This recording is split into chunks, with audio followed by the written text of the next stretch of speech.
Anthony E.C. Linford here with Chapter 3 from my story, The Sash My Father Wore. Copyright December 2023 in Great Yarmouth. Chapter 3, Christmas Morning. Sunday mornings at the McCandless household ran like clockwork. Well, possibly more so when my two siblings were away on Christian camp this particular year. This Sunday, in my 9th year as that strong warrior for Jesus I had chosen to be, was Christmas morning. It was tradition that we did not open our Christmas presents until after we'd attended church. Today was Jesus' birthday, and while Pastor Frank was just about okay with the giving and receiving of gifts, as the wise men brought gifts to our Lord Jesus Christ, our duty was first to him. Naturally, we did not put up or decorate, for that matter, a Christmas tree. Pastor Frank had explained that this was a truly pagan practice. He emphasized these two words in his Advent sermon, claiming that the fir tree was a non-Christian symbol that formed part of the ritual of Saturnalia.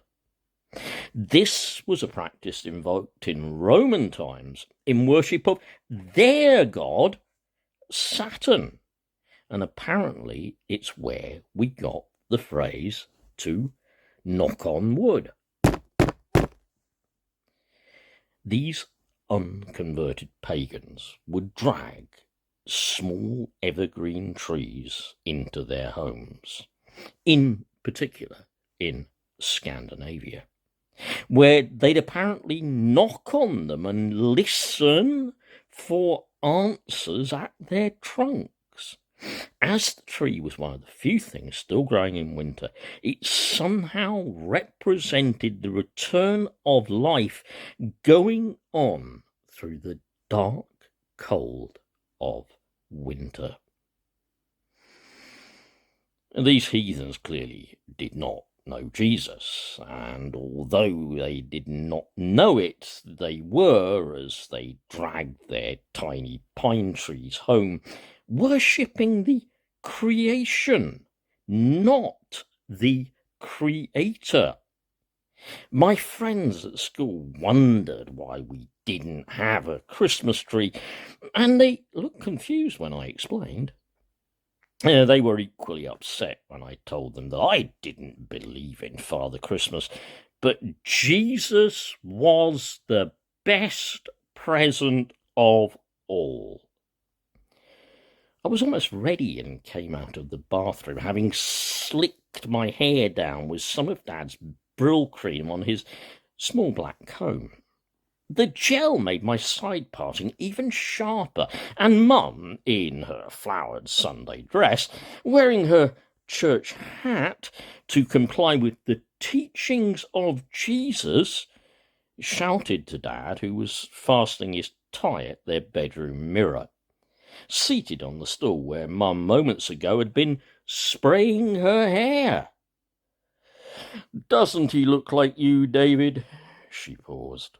"The spitting image," she added, retreating down the stairs until all I could see was her small black hat over the white painted banister. Dad stood up at the same time, notching up his belt buckle on the pressed black trousers while buttoning his suit jacket. He looked smart and what Mum would call well turned out. Walking past me to the top of the stairs, he stage whispered, "Now today we'll have you sitting still in church, no wriggling around like a girl with ants in your pants. You'll sit up straight and listen to Pastor Frank because it's Jesus' birthday, and you'll show some respect to this man. He has chosen to teach us God's living word. Instantly I thought of Amanda and her soft angel hair. I prayed that the rapture would not be today, especially as the whole world knew that this exact day on which Jesus was born, over 2,000 years ago, people were worshipping him. Pastor Frank said that historians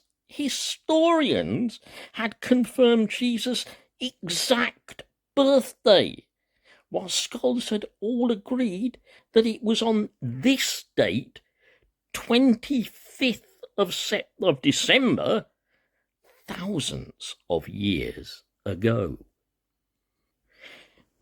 I kind of reasoned even God would be happy that he was born on this day, and he would be grateful for our worshipping him in spirit and in truth, and hence he wouldn't come back for me and all Bible-believing Christians today.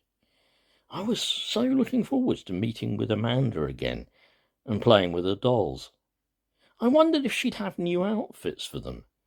I was already starting up making up adventures we can go on with them, although knowing that if she'd not accepted Jesus, neither her nor her parents should come back now, and they would just be sent straight to burn in hell. I hoped Amanda could feel good, happy, and we can play with these soft things again.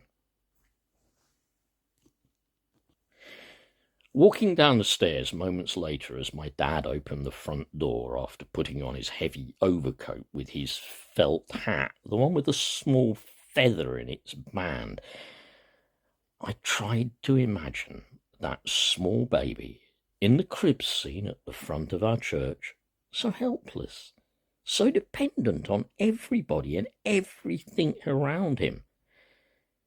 Would he return to break open the gates of hell for the unsaved? I wondered why the infant who had grown into a 30-year-old Jesus would watch as horses waded up to their bridles in rivers of blood, why stars fell from the night sky, while as disease and famine ravaged the whole earth.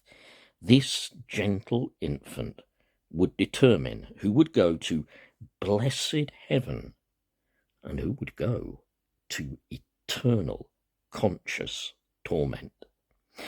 More importantly, I wondered if I believed enough that Jesus was real, that Jesus was Lord, that Jesus could save me from all the bad things I did, all the bad stuff I felt, and that feeling that I was not really me in this body, or that the holy infant might order me cast into eternal torture when he came back as a real man.